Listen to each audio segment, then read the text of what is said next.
Oke, bagian yang ke-35 yaitu templating.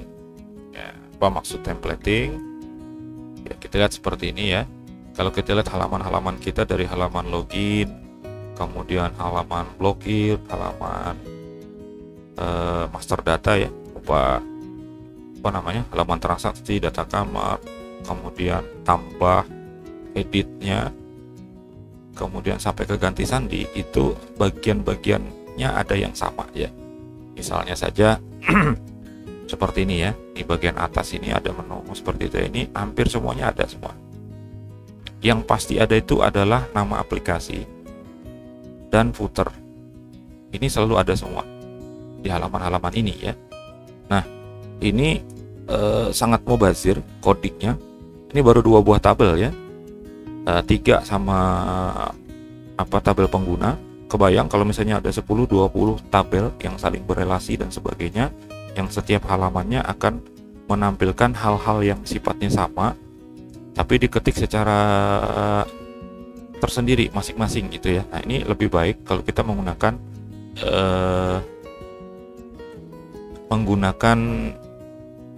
apa istilahnya, bagian-bagian itu untuk digunakan secara bersama-sama agar lebih fleksibel ya. Jadi cukup disediakan satu, kalau dia memang sama nanti tinggal kita lakukan pemanggilan saja seperti itu ya.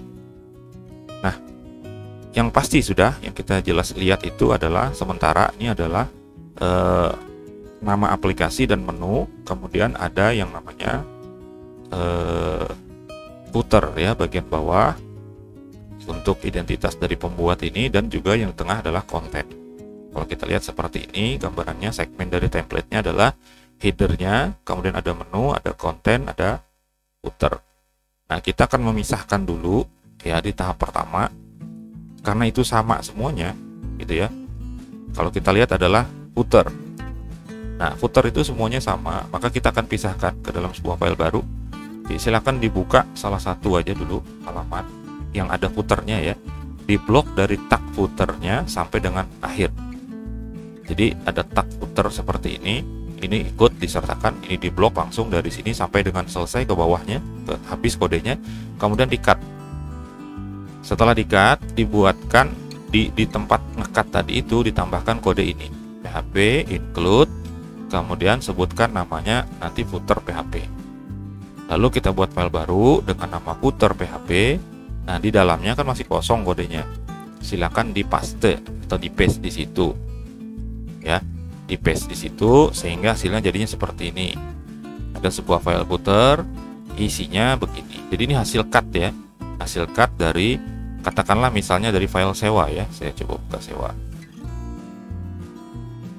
Ke bagian bawahnya. Nah, di sini. Nah, dia sampai main sini nih. Sambungannya adalah footer ini sebetulnya. Setelah main itu footer. Ya, tapi karena sudah kita cut, kita pindahkan ke file footer ini, maka selanjutnya adalah supaya tetap bisa ikut masuk di situ, footernya kita panggilkan menggunakan include footer. Ya gitu ya. Jadi kita punya satu buah file footer. Nah, sekarang sewa ini tetap bisa menampilkan footer tapi dengan file yang sudah berbeda gitu. Nah, hal yang sama silahkan dilakukan untuk semua halaman yang punya footer. Punya footer itu banyak ya. Kalau kita lihat di sini yang ada footernya itu blokir ada, ya, ganti sandi ada, kemudian indeks itu ada, tempat login ya, kamar edit, kamar tambah, kemudian sewa edit, sewa tambah. Itu silahkan dihapus. Karena kita sudah punya filenya, berarti kode untuk footer yang ada di file-file tersebut tadi silahkan dihapus, diganti dengan include footer. Saya anggap itu selesai ya, itu gampang aja. Sudah. Sekarang bagian header. Nah, bagian header ini di blok, buka juga salah satu, katakanlah misalnya filenya adalah sewa tadi misalnya ya. Nah, silakan dicari di blok dari doctype HTML ini tagnya, karena di bagian atasnya itu kan ada include ya, dan pengecekan sesi dan sebagainya. Itu tidak termasuk itu, silahkan dicek dari sini, dari doc type-nya itu sampai dengan /header. Nah, itu di blok, kemudian di cut juga. Lalu di bagian atas itu sebagai pengganti tempat kita meng-cut kode itu tadi, ditambahkan include header. Lalu kita buat file baru, namanya header PHP, isinya masih kosong, lalu kita paste di situ kode yang kita cut tadi, ya. Jadi header itu mulainya dari nih doc type ini sampai dengan sini ya, nih /header sampai ke situ ya. Oke, nah kemudian diterapkan ke semua yang ada headernya tadi, termasuk banyak tadi ya, ada index, blokir dan seterusnya lah, yang menggunakan ada kode inilah pokoknya, doc type ini sampai dengan /header ini. Nah, silahkan itu diganti dengan include header. Ini nggak sulit juga ya, laksanakan aja. Saya kira itu tidak ada masalah ya. Nah, nanti akan terjadi error pada 2 halaman ya, kalau kita jalankan setelah tadi sudah ditambahin semua ya, di include header dan footer semuanya dalam satu kesatuan gitu, termasuk di dalamnya adalah di file index dan di file blokir, itu akan terjadi error, yaitu di bagian session. Kenapa? Karena kalau di index itu berarti dia tidak punya session sama sekali ya, karena dia kan mau login, belum login. Kalau belum login, tentu letak kesalahannya itu adalah karena gagal menampilkan session nama, karena dia belum login. Begitu juga di blokir. Nah, memang sebetulnya 2 halaman itu tidak seharusnya ada menu itu, kan aneh. Orang belum login di index kok ada link untuk transaksi dan link kamar gitu ya, sama ada link keluar, kan aneh gitu ya.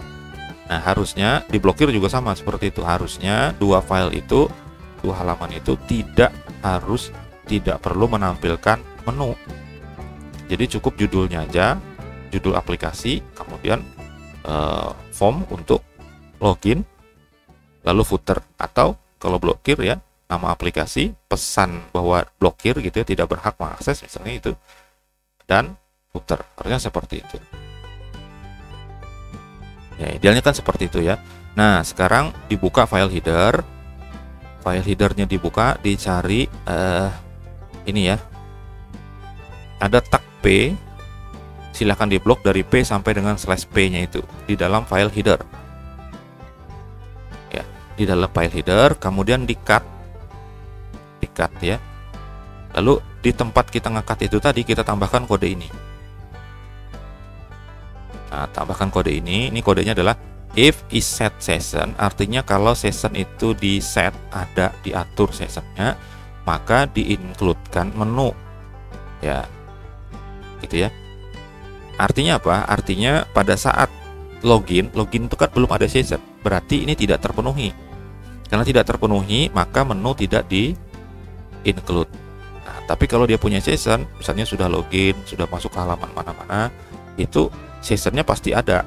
Nah, karena sessionnya pasti ada, maka berarti dia dianggap sebagai orang yang login, maka perlu dimasukkan menunya seperti itu. Nah, kemudian dibuatkan dulu file menu kosong, dipastekan di dalam sana kode untuk menunya. Saya buka file menu ya.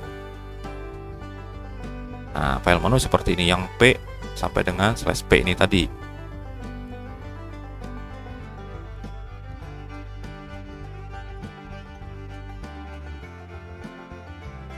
Oke, seperti ini ya. Nah, ini dimasukkan ke dalam file menu tadi.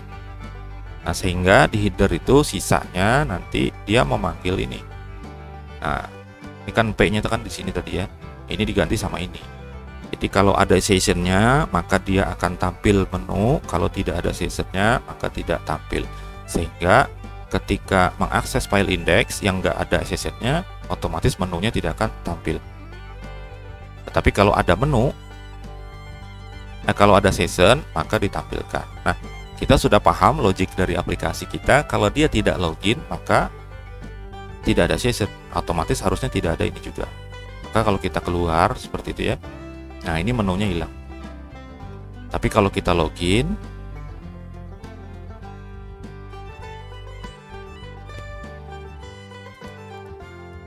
Kalau kita login, bener loginnya, kita kemana-mana pun selama ada season kita tetap bisa melihat menu di bagian atas seperti ini ya. Mau ke tambah misalnya, itu menu tetap disertakan. Oke, seperti itu. Nah, sekarang saya keluar, kemudian saya akses langsung ya. Ini kita menguji halaman blokir ya, langsung ke kamar.php. Enter, seperti itu halaman blokir yang muncul, tapi menunya juga nggak ada. Oke, seperti itu ya konsepnya. Nah, ini. Maka tadi ada 4 buah segmen ya, segmen header, kemudian menu, konten, sama ya, footer. Seperti itu. Oke, sehingga kita bisa banyak menghemat kode ya. Kenapa? Karena headernya jadi satu seperti ini saja, tinggal kita include saja di bagian atas, footer juga sama, include di bagian bawah. Jadi tidak berulang-ulang ya. Jadi di sini include header, sudah selesai dia. Karena tadi tampilannya semuanya sama gitu ya. Oke, saya kira cukup untuk templating. Kita lanjutkan ke bagaimana caranya project kita ini diimplementasikan dalam bentuk MVC, Model View Controller.